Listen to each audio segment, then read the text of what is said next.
Hola a todos, estamos otra vez aquí en nuestro podcast Let's Talk. El día de hoy venimos con un tema de mucho interés para nuestra comunidad, muy importante en general, empezar a hablar de todo lo que tiene que ver con los trastornos de la conducta alimentaria. Y para eso tenemos invitada a Gabriela Delgado. Ella es una invitada muy especial. Ella es counselor en psicología humanista integrativa y directora de Hablando Solas, una organización con 7 años de experiencia que acompaña a personas a recuperar su relación con el cuerpo, la comida y las emociones. Quisimos invitarte, Gabriela, porque hemos seguido tu historia y nos interesa un poco poderla compartir con nuestros oyentes y desde ahí como empezar a generar, digamos, un impacto en lo que tiene que ver con los temas del trastorno de la conducta alimentaria. Obviamente haciendo salvedad de que esto no es un espacio que vaya a reemplazar una intervención clínica ni una evaluación clínica, es más como para, desde tu experiencia, sensibilizar, digamos, a las personas que nos escuchan. Este es un espacio que creamos con el equipo de psicología, liderado por Isabel Cristina Betín en la coordinación, Antonia Upegui, que está en Junior, Laura, que está en Elementary y Middle, y yo, que estoy en High School. Entonces, pues es un tema que queremos igual abrir para toda la comunidad, porque creemos que también desde los más chiquitos, a veces esto se presenta, uno piensa que se presenta más en los grandes, pero es importante que desde los más chiquitos también empiece a ver cómo esta conversación alrededor de este tema. Gracias, chicas, por la invitación. Un placer estar acá hoy hablando con ustedes. Sí, estamos muy felices y muy contentas de poder contarle al mundo esto y contarle a nuestro colegio y a nuestros oyentes tu experiencia y enriquecernos, ¿no? Quisiéramos como empezar un poco hablando de tu experiencia, de cómo fue transitar por un trastorno de la conducta alimentaria. Entonces, quisiéramos que nos contaras cómo fue ese momento en que tú te diste cuenta que estabas atravesando por un trastorno de la alimentación. Bueno, yo tuve 2 momentos. El primero fue a mis 11 años, después de una gastroenteritis muy fuerte que me dio por un virus, pero yo estaba haciendo cosas a escondidas, estaba vomitando la comida. En ese momento yo pues estoy en urgencias pediátricas con mi papá, me atiende el doctor, bueno, voy un momento al baño y me veo al espejo y yo con toda la culpa del mundo y sintiéndome enferma además, pues digo, oigan, esto que me está pasando seguramente es porque estoy vomitando la comida y tengo que parar. Y el segundo momento es ya mucho más grande, con 20 años, en donde tras un episodio que tuve depresivo, pues empiezo a volver a vomitar la comida, empiezo a obsesionarme otra vez con lo que tenía en el plato y pues fue una crisis bastante fuerte que ahí, pues siendo más grande también y más consciente, pues digo, me siento pésimo, necesito ayuda y necesito sanarme porque esto ya me está superando. Y como, digamos, tú hablas como, me siento pésimo, ¿no? En ese momento tú dices como, pero ¿cómo era el día a día, la cotidianidad de cuando estás viviendo este proceso que tú dices, esto no va bien, pero qué pasa en medio, ¿sí? ¿Qué hay a nivel emocional, en el pensamiento? ¿Qué pasa ahí? Uh-huh. Cuando yo era pues pequeña, en ese momento de los 11 años, yo me comparaba mucho con mis compañeras del colegio, de mi curso. Tenía mejores amigas, pero tenía una muy en particular que ejercía mucha presión en mí sobre cómo me debía ver, qué es lo que me tenía que poner. Entonces yo tenía una autoexigencia muy fuerte, sí, tenía que ser como ella. Y para cumplir con esos estándares, pues me sometí a su método, que en realidad no era para nada bueno para mi salud, de vomitar lo que comía después del almuerzo, las onces, bueno. Lo que yo atravesaba en ese momento emocionalmente, pues claramente era miedo, ¿no? Era esa inseguridad o como esa presión por llenar como la exigencia que me estaba pidiendo mi amiga y el miedo a si no cumplo con esto, entonces va a dejar de ser mi amiga, ¿no? El sentirme sola también, el no tener tampoco confianza en mi círculo cercano, más allá de ella, ¿no? Como mis papás o el nadie en la casa para hablar sobre estos miedos y esa tristeza también muy profunda de poner también como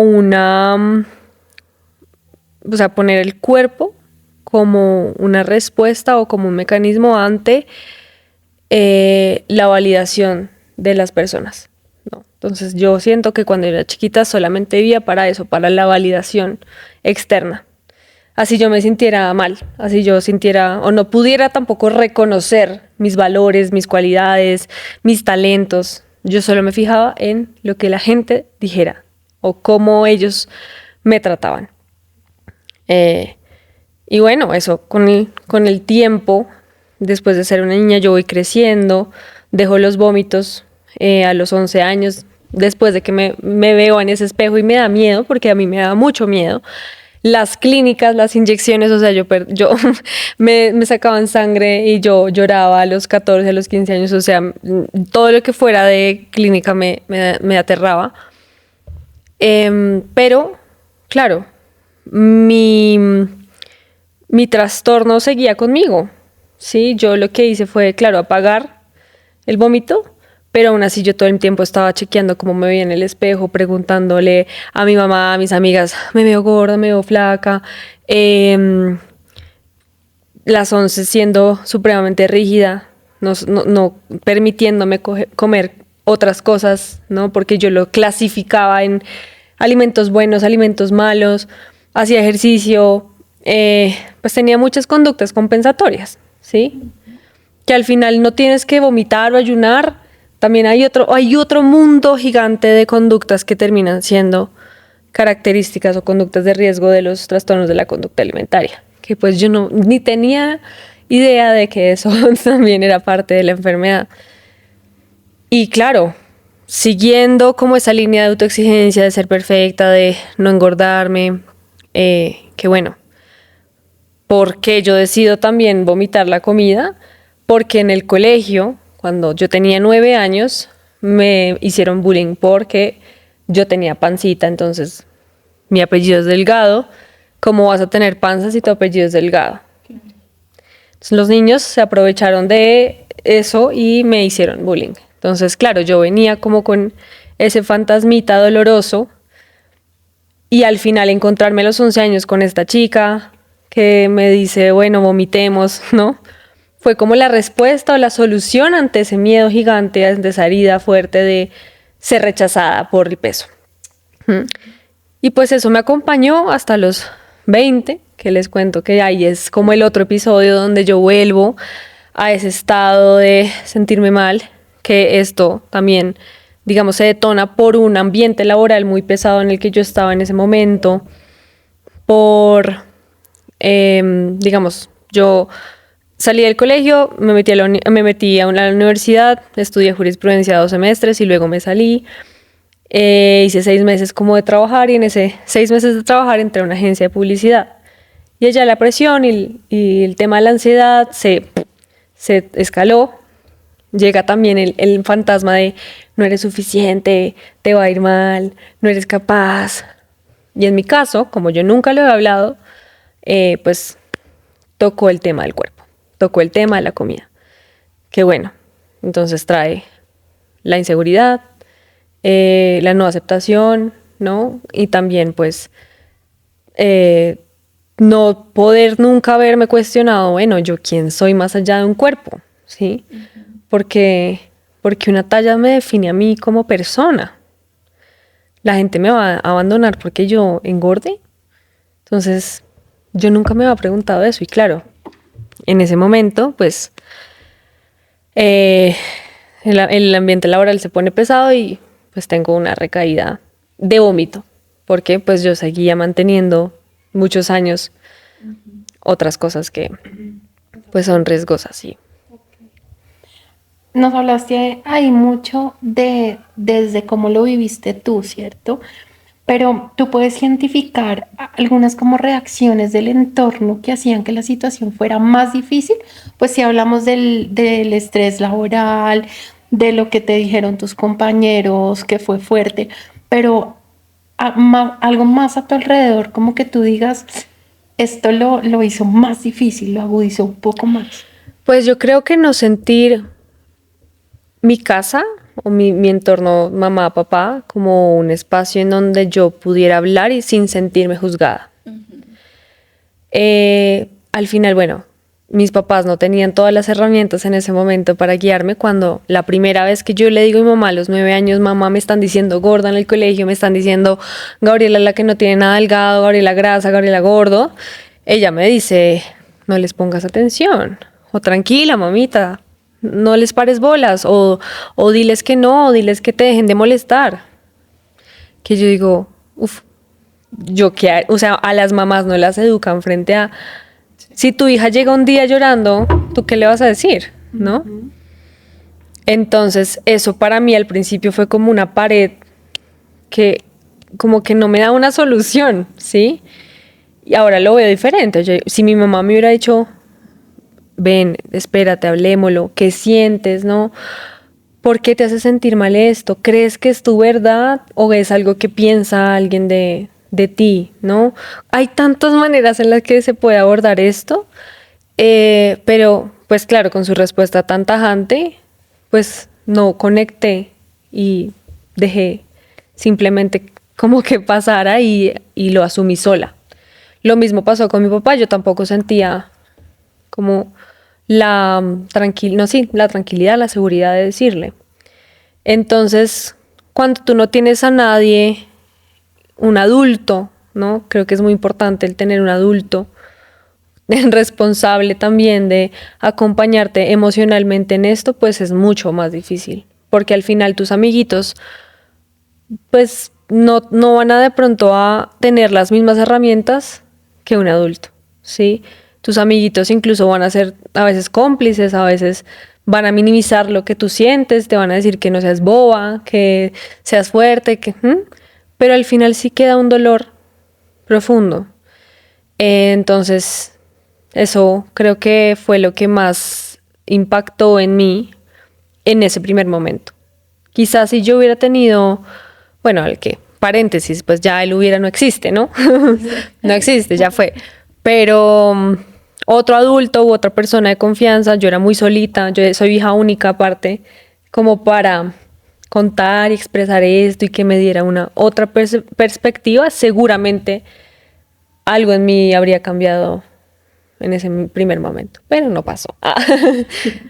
A mí me parece importante algo de lo que dices, digamos, en este momento, y es esa respuesta que yo creo que es a veces como la más innata, la más fácil, ¿no? Como tranquila, siga, no le ponga atención, ya no pasa nada, sí, como esas cosas, pero al final, pues si lo vemos más detenidamente, es un poco una negación de lo que está pasando, ¿no? Es como hagamos de cuenta que acá no pasó nada y usted siga derecho y ya, pero no todos tenemos, digamos, las herramientas para simplemente pasar y ya, ¿sí? Sino que necesitamos, como ven, sí, esto te duele, esto cómo te hace sentir, entiendo que te choca un poco, ¿sí?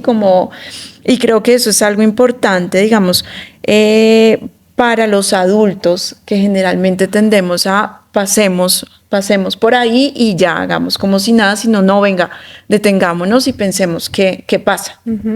Como cuando los niños se caen y dicen, no pasó nada, tranquilo, no pasó nada. Ajá. ¿Sí? Siento que ellos también crecieron con el no pasó nada, pero sí, se acaba de caer, se raspó la rodilla, está llorando, no pasó nada, no. Claro, pasó, ¿no? ¿Qué sientes? Ven, te curo la heridita, llóralo. No, ¿qué podemos hacer? Bueno, la próxima vez vamos a ver ese escalón y vamos a ponerle una cinta luminosa para que no te tropieces, ¿sí? Como, y no tranquila, sigue, sé fuerte, porque los niños no saben ser fuertes. Sí, de acuerdo. Y dentro de esas cosas, bueno, hablamos como de lo que tal vez hacía que fuera más difícil, pero hubo algo que tú dijeras como, tal vez esto era algo de donde yo me podía agarrar, algo que te ayudara mientras que estabas pasando por este proceso. Bueno, yo creo que a mí me ayudó mucho la música, el arte.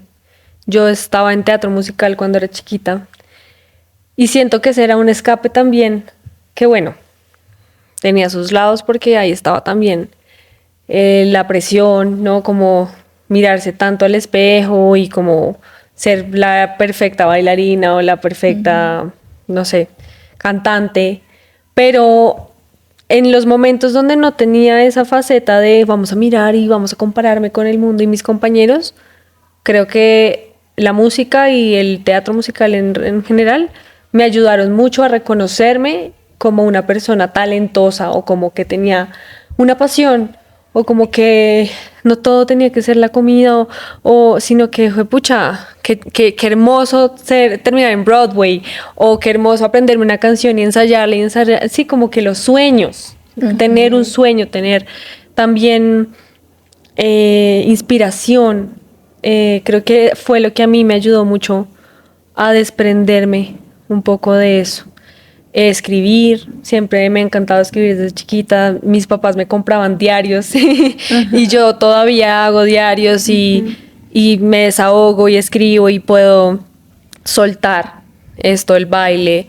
Creo que fueron las cosas que más me acompañaron y que hoy digo, después de muchos años, pues que siguen siendo parte de mi proceso. Ok. Ahora vamos a hablar un poquito de cómo fue el proceso de recuperación, ¿sí? Cómo lo inicias.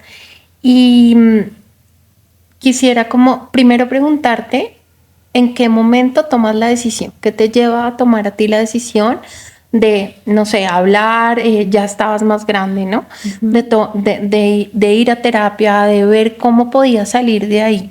Esa es la primera pregunta. Ok, bueno, en este episodio de depresión que tuve, pues bueno, yo tenía ahí a mi psicóloga de mucho tiempo y yo le dije, bueno, te tengo que contar porque ayer vomité la comida y tranquila, que hace mucho no vomito, o sea, esto es algo que me pasaba cuando era chiquita, pero yo ya no tengo bulimia, ¿sí?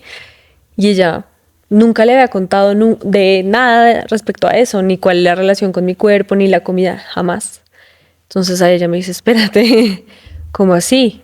Y empezamos a hablar y ella me dice, bueno, vamos a entrar en un proceso donde hay que trabajar, ¿no? Hay que trabajar en por qué la respuesta o tu mecanismo de defensa se va ante el cuerpo, el control del cuerpo, de la comida, tu gestión emocional no está, ¿sí? Vamos a trabajar en eso, en darte herramientas para que transitemos esas emociones incómodas y no desde el atracón o no desde el vómito, sino pues con otro tipo de acciones.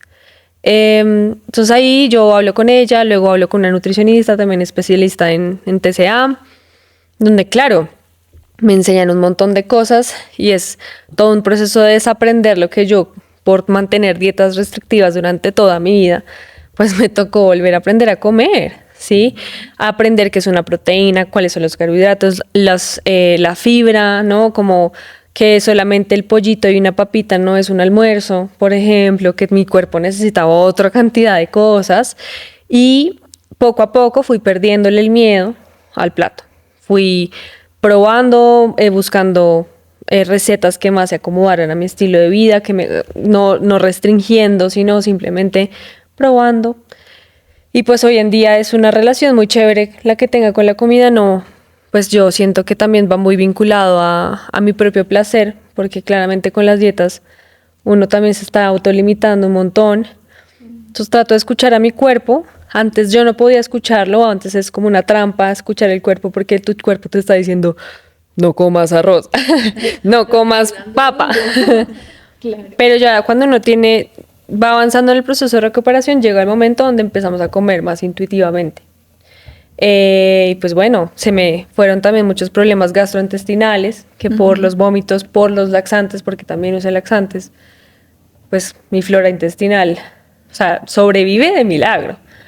Fue un proceso muy duro, de verdad, como que a uno le dicen de todo, de las dietas detox y lo que sea, pero la microbiota es creo que lo más importante de uno y toca sí o sí mantenerla bien. ¿Y cómo se mantiene bien? Cuidándola, si uno no quiere tener problemas después. Entonces trato de cuidar mucho mi estómago y pues ha sido muy bonito porque más allá de tratar el problema de la alimentación o del cuerpo, fue también revisar muchas cosas del pasado, muchas creencias, muchas heridas que yo tenía y pues de las que nunca había hablado realmente. En cuanto, digamos, a la parte del acompañamiento familiar en ese proceso de recuperación, ¿cuál crees que es el mejor abordaje? Porque, digamos, hay familias que dicen, no sé realmente cómo acompañar a mi hijo o hija que está en esta situación, ¿sí? O sea, es como tengo que estar 24/7 mirando qué come, ¿sí? O sea, desde el control total o desde la presión de que se sienta y se come todo ya, ¿sí? O cómo es ese acompañamiento, ¿sabes? Desde tu experiencia también como profesional, pero desde la propia.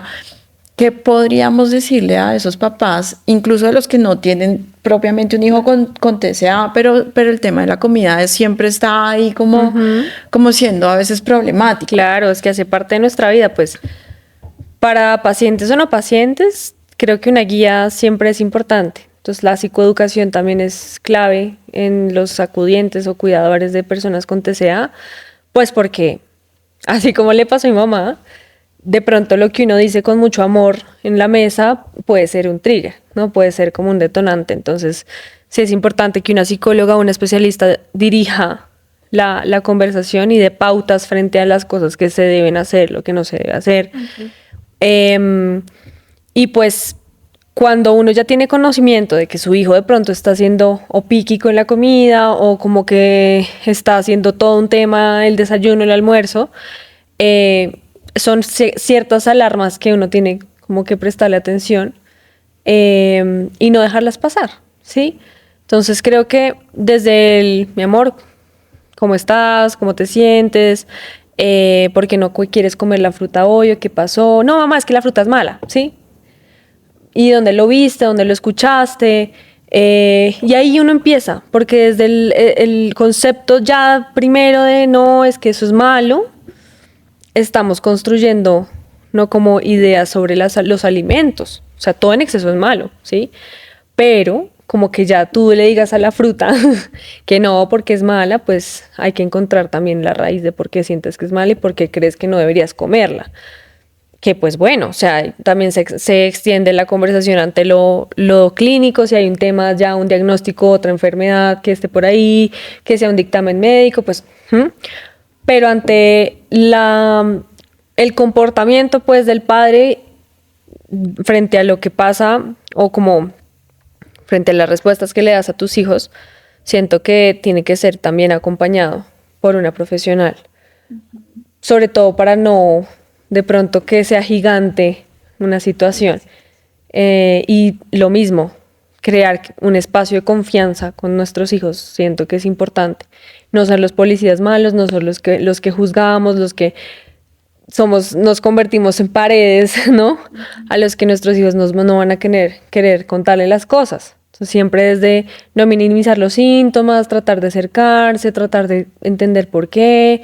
Si se nos queda grande la respuesta que nos da nuestro hijo, pues, bueno, podemos pedir ayuda también como papás, a orientarnos, leer sobre el tema, ver TikToks, ver videos en YouTube, ¿no? Como que hay un montón de herramientas que como adultos creo que podemos acceder. Siento que es muy desde la desde la curiosidad, desde la pregunta, Ujú. desde ir un poquito más allá de solamente la frase, la fruta es mala, ¿no? Ujú. A veces uno no sabe si es mejor vigilar, supervisar, estar ahí encima todo el tiempo, o si es mejor dejarlo pasar, eh, o digamos, cómo vas a salir de ahí, tú puedes, ¿sí? Como desde ese positivismo un poco también tóxico. ¿Cómo crees tú que es la mejor manera de comunicarse en familia y hablar de esto? Claro, es que bueno, depende también mucho del caso, Ujú.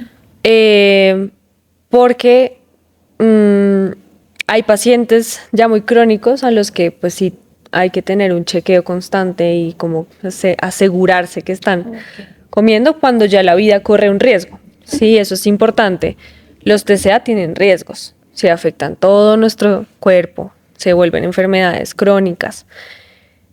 Y pues, si uno no quiere tener al papá que le vigile la comida todo el tiempo y que le obligue a comer, pues no tenemos que llegar hasta allá. Hay que hablarlo, eh, hay que atravesar la incomodidad de ver por qué no nos está gustando comer.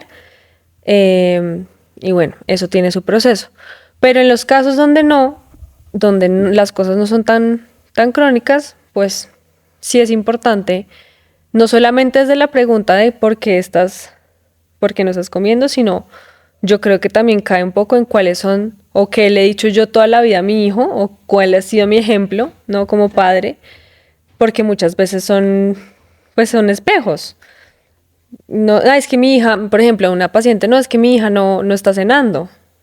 ¿Y cómo es tu relación con la comida? No, pues yo no ceno en la casa porque engorda. Sí. Entonces termina siendo como un efecto, como dominó al final. Entonces, preocuparnos por la comida también muestra mucho de lo que a nosotros quizás nos está preocupando, ¿sí? Detrás no sé si han visto esto de las almond bombs, Sí. pues mamás muy obsesionadas con las dietas y como muchas de ellas sin querer queriendo, porque fueron criadas también así, pues han detonado en sus hijas una mala relación con los alimentos, ¿sí? Entonces, si yo estoy todo el tiempo diciéndome a mi hija, ay, es que no, desde chiquita, ay, si comes pan engordas, si comes pan te vas a engordar, mi niña después tiene 18 años, no me va a comer pan porque me estoy sorprendiendo, ¿no? Claro. Entonces es un trabajo en familia. Es un trabajo desde la empatía, pero también como desde el cuidado y la responsabilidad. Bueno, entonces pensando un poquito en eso, ¿cuáles crees que son las cosas que como adultos tenemos que cuestionarnos para poder acompañar a nuestros niños? O sea, en cuanto a creencias, tabús, mitos, cosas que se nos han ido metiendo ahí por cómo hemos crecido, cómo hemos sido criados también, que se te viene a la cabeza, digamos, respecto a eso, que nos podamos cuestionar nosotros. Por ejemplo, diciembre, ¿no? Como que, ay no, diciembre las novenas, esto nos va a engordar, esto siempre es una comedera tenaz. Y entonces, como ayer hubo novena, entonces mañana no como nada, Ok. ¿sí? O ya uno tiene en la mente tanta presión frente a esos alimentos que hemos catalogado como prohibidos, que ya de una estamos buscando la compensación, ¿sí? Me comí una torta y mañana me tocan 7 horas en el gym, ¿sí? Esos pequeños como respuestas o bueno, como sí, que las tenemos tan interiorizadas también afectan a nuestra familia porque aprendemos, no, entonces si me como un dulce mañana tengo que trotar 20 kilómetros o hacer una dieta o tomarme una pastilla. Y eso poco a poco pues nos va modificando la buena relación que tenemos con los alimentos. Muy diferente decir, bueno, sí, hoy me comí una torta porque pues me la merezco, ¿sí? Los alimentos no son premios, ni son castigos, son alimentos. Me dieron ganas de comerme hoy una torta, bueno, no pasa nada, sí, no pasa nada. Sigo el deseo de querer un dulcecito, de tener un momento conmigo misma de placer y pues no tengo por qué planear lo que va a venir después de la torta, ¿sí? Porque ahí empieza la restricción. Otra cosa, ay, te tienes que comer todo o no te paras de acá. Pues eso solamente va a implicar que el momento de comida no sea disfrute, sino de el policía que tengo y yo realmente voy a embutirme la comida porque pues me están pidiendo que lo haga. Nunca voy a empezar a reconocer si que estoy saciada realmente o si quedé con hambre. No, que estos son dos temas súper importantes, como poder reconocer cuando tengo hambre o cuando es ansiedad. Okay. Porque muchas veces ahí viene también el atracón, ¿no? Ajá. Entonces, no tenemos que embutirnos toda la comida, ¿sí? Hasta donde no pueda, hasta ya estoy lleno, listo, tin, quedé satisfecho, ¿sí? ¿Qué más? Bueno, el cuerpo de playa. No, es que toca meternos en unas dietas tenaces porque llega diciembre, llegan las vacaciones y nos toca estar para la playa. Claro. Es como, uff, ¿será que la vida nos da para cumplir con esos regímenes? Sí, y bueno, también algo muy importante, la diversidad corporal, ¿sí? Los cuerpos delgados no siempre están sanos y los cuerpos gordos tampoco significan enfermedad, ¿sí? Sí. Que eso es algo que nos cuesta, que eso es algo también que tenemos muy interiorizado. Mi hija está subiendo de peso, bueno, veamos con el médico qué implica esto, cuáles son sus exámenes, ¿es riesgoso? ¿No es riesgoso? Ah, bueno. Pero ya de una, ay, la niña está gordita, nos toca meterle a dieta, pues Duro. muchas veces no se necesita. Y si uno tiene un componente de autoexigencia como el que tú manifestabas, pues esto va a hacer que la conducta se refuerce aún más y los pensamientos y las emociones. Yo quería preguntarte porque, bueno, estamos también hablando desde el colegio, ¿no?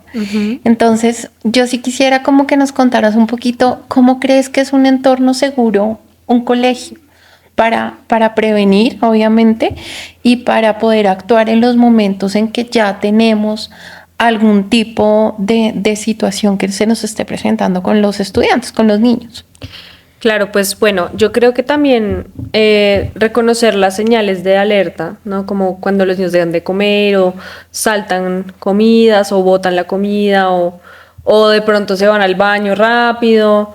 Eso, pues como a primerazo es una manera, pero también creo que cuando los profesores tienen cercanía con los alumnos, pues saben cuando un alumno está triste o está apagado o está como siendo distante o se está aislando. Creo que también, como pasamos más tiempo en el colegio que en la casa, preguntar, oye, ¿cómo estás hoy? ¿Qué ha pasado? ¿Quieres contarme algo? ¿No? Como creo que es importante sentir cuando un adulto, ¿no?, está ahí para ti. También fomentarlo con charlas o con sí, cosas educativas frente a esto que estamos hablando, los cuerpos, los alimentos, la importancia que tienen en nuestras vidas. También fomentar mucho, porque claro, en los colegios hay mucha exigencia igual académica, ¿no? Fomentar también, pues, el autocuidado, ¿no? Cuando yo siento que no estoy rindiendo y cuando siento que no estoy bien, ¿qué es lo que primero tengo que hacer, ¿no? ¿Cómo identifico que estoy mal? ¿Qué necesito cuando estoy mal? Un abrazo, correr, escribir, decirle a mi mamá, decirle a un profesor. A veces las notas no definen quiénes somos y asimismo el cuerpo tampoco define lo que somos. Y pues crear espacios seguros donde claramente el bullying o el tipo de comentarios frente a los cuerpos pues no sean como permitidos o validados, yo creo que es la palabra.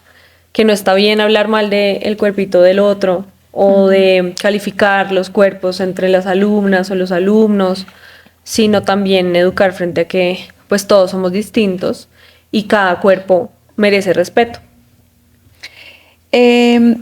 Yo quisiera saber, digamos, en cuanto a los pares, ¿cómo los compañeritos pueden acompañar a una persona que está pasando por un proceso así? Y también cómo no hacerlo sentir tampoco que tienen que salvar a su amigo, ¿sí? O sea, cómo quitarles esa responsabilidad. Claro. ¿Cuál es el punto medio para que los pares puedan acompañar una situación así? Sí, lo de salvar es épico. O sea, Sí. todos queremos a nuestros amigos y salvarlos. Pero creo que ante estas enfermedades, por ejemplo, está el tema del silencio, ¿no? Como yo me contaron algo, entonces sé que eso está mal, sé que eso pone en riesgo la vida de mi compañerito, pero no puedo decir nada. Uno piensa eso, pero en realidad es mucho más importante velar a que tu amigo esté sano y a que esté bien y que pueda recibir ayuda a guardar el secreto, porque esos secretos lo van a enfermar más, ¿sí? Lo van a poner más triste, no lo van a ayudar para nada. Entonces, claro, nos damos cuenta que está diciéndome que está vomitando o que está preguntándose todo el tiempo si está más gordo, más delgado. Yo identifico que tiene entonces un tema con la comida. ¿Cómo se dice? Pues en lenguaje muy coloquial, como que no los apeo con la profe, sino que una manera de ayudar es, ¿estás bien? ¿No? ¿Quieres que hablemos de esto? ¿Me quieres contar? Yo soy acá, estoy para apoyarte. Si necesitas a alguien para contarle esto, aquí estoy, yo te entiendo, ¿sí? Así no lo esté viviendo en carne propia, puedo entenderlo, porque eres mi amigo y me importas, ¿no?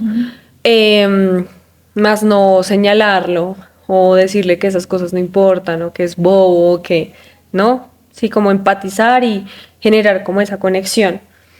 Y también depende pues de lo que esté pasando, pero uno también tiene como amigo la responsabilidad de contar a la profe cercana o a la psicóloga del colegio o a alguien adulto que pueda guiar la situación. Porque al final, a pesar de que uno ya está creciendo, los adultos son quienes en realidad sí tienen las herramientas para ayudarnos. Pero es pensar en eso. Si yo me guardo el secreto, no lo estoy ayudando tanto.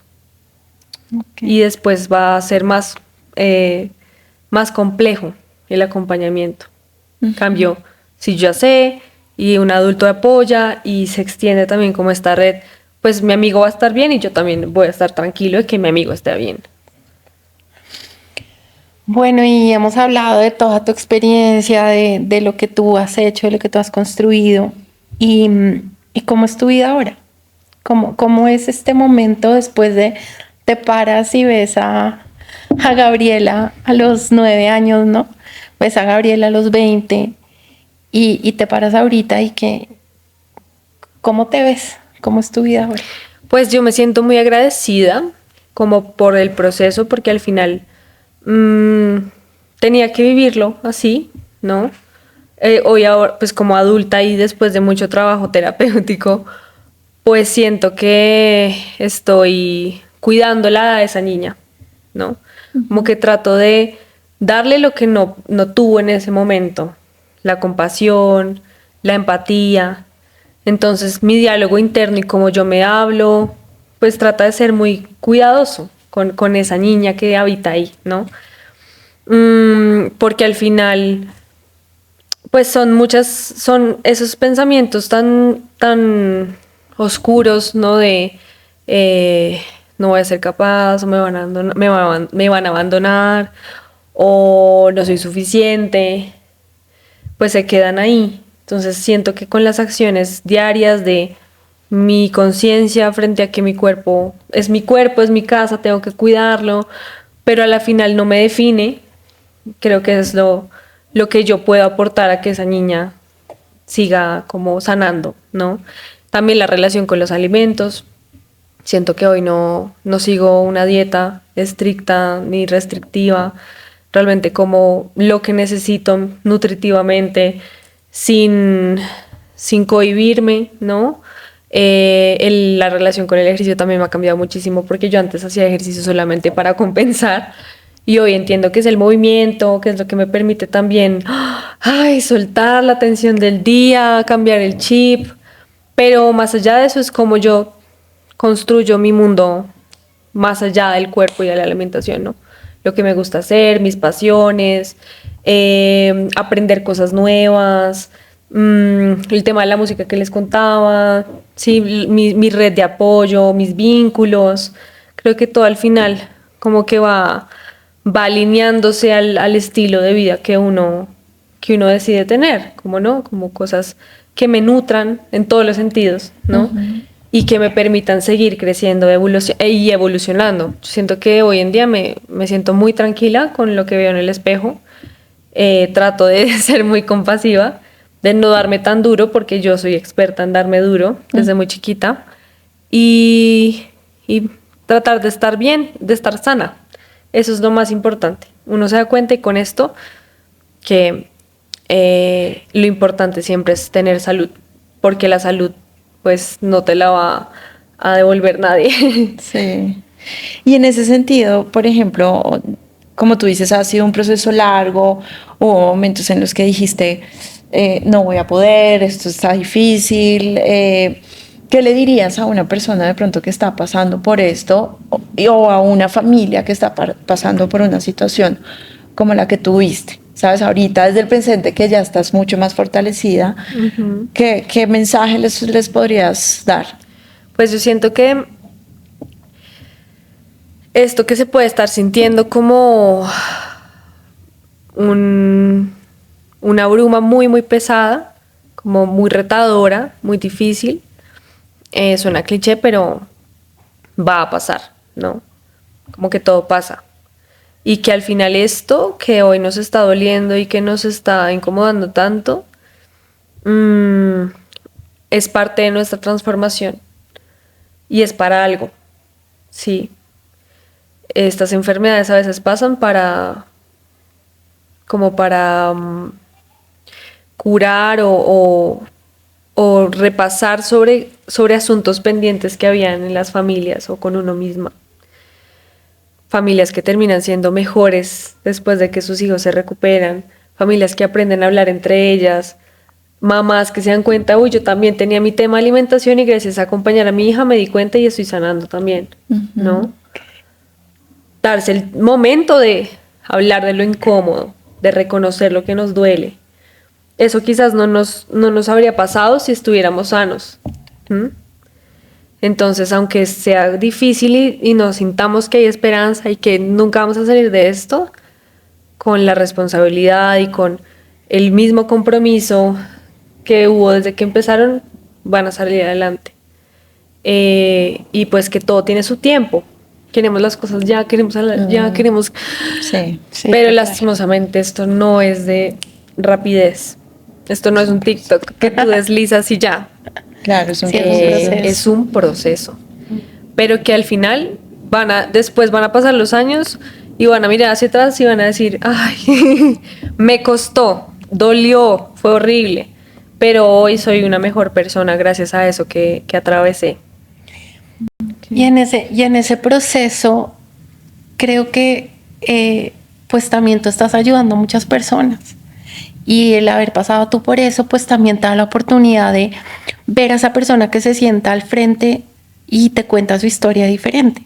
¿Nos quieres contar un poquito de eso? De cómo ha sido tu experiencia de acompañar a otros en los trastornos de la conducta alimentaria. Claro que sí. Bueno, yo tengo un equipo de especialistas. Yo no doy terapia, pero acompaño talleres, acompaño mentorías, charlas, cursos.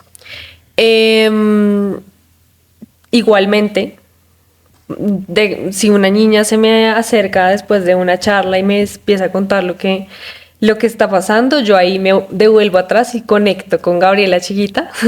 Entonces digo, vale la pena todo esto. ¿Sí? Como que son esas cosas que yo digo, sí era por acá, ¿no? Y se siente muy lindo aportar desde, puede ser, pues todo empieza desde un post, desde como contar sobre TCAs y ver que esa información igual sí impacta y que al final sí esta sociedad necesita cada vez más hablar de esto, pues sí llena mucho el corazón saber que uno está aportando su granito desde su historia y ahora desde Hablando Solas, que es mi organización, pues ya con equipo especializado, pues es más formal y profesional el asunto. No se queda tanto como en lo informal, ¿no? ¿Y cómo te pueden encontrar? Sabemos que tienes tus redes en donde haces mucha psicoeducación. Háblanos de pronto de información de contacto. Claro que sí. En Instagram y en TikTok, @hablandosolas. Ahí encontrarán, si quieren, una valoración psicológica. En el link del perfil, de la biografía, ahí hay un link de WhatsApp. Ahí está nuestro canal de atención. También tenemos un podcast que se llama Hablando Solas, el podcast, donde entrevistamos a pacientes o chicas que quieren contar su testimonio. Y también hablandosolas.com, también es nuestra página web. Perfecto. Pues Gabriela, la verdad para nosotros ha sido un placer inmenso escucharte, escuchar tu historia, un ejemplo también de vida, porque uno a veces se asusta cuando llega una chiquita y te dice estoy pasando por estas, pero pues nos das también como luces y nos dices hay un camino y hay un camino que se puede recorrer.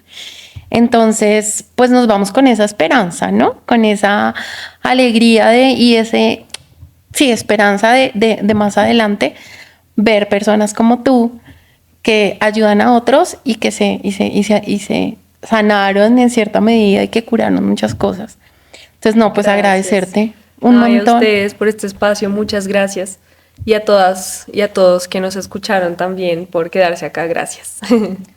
Sí, pues gracias a todos los oyentes, gracias a todas las personas que se conectaron con Let's Talk y decirles que vamos a seguir en este camino de invitar personas, de hablar desde ahí, desde experiencias y seguimos súper conectados y con ganas de hacer más, ¿no, Silvi? Entonces sí, pues gracias Gabriela y pues a nuestros oyentes nos vemos en el próximo episodio. Chao. Gracias, chao.